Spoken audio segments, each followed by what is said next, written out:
Magandang umaga, kumusta po? Narito po ulit ang update natin para sa lagay ng ating panahon ngayong umaga po ng April 15, 2024 na kung saan sa ngayon ay patuloy pa rin po na easterlies ang hangin na umiihip po dito sa ating bansa habang patuloy pa rin po ang paglapit ng LPA na nasa southeastern part po ng Mindanao gaya po ng inyong nakikita.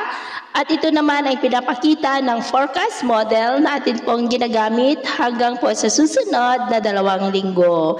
At sa lagay ng ating panahon, ngayong madaling araw ay maayos ang panahon sa malaking bahagi ng ating bansa pero may tsansa pa rin ng mga isolated rain sa ilang bahagi po ng Southern Samar, Leyte, Aklan at Dinagat Island.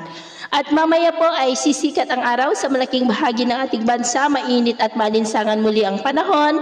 Kaya mag-ingat po tayo sa panganib na dulot ng mainit na panahon. Iwasan muna natin ang magbabad sa mainit na sikat ng araw. At kung lalabas tayo sa ating mga tahanan, ay gulin po natin ang magdala ng tubig na inumin para po makaiwas tayo sa dehydration at heat stroke.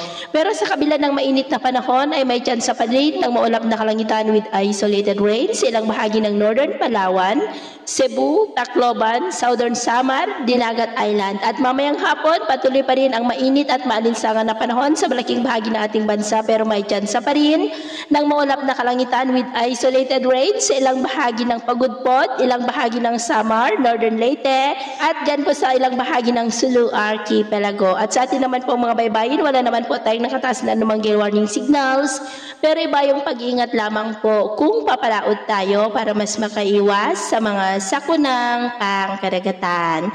So, yun po ang latest update natin sa araw na ito. Ako po muli si James na nagsasabing sa kahit anong pagsubok po na darating sa ating buhay, huwag po tayong mawawalan ng pag-asa. Thank you and God bless.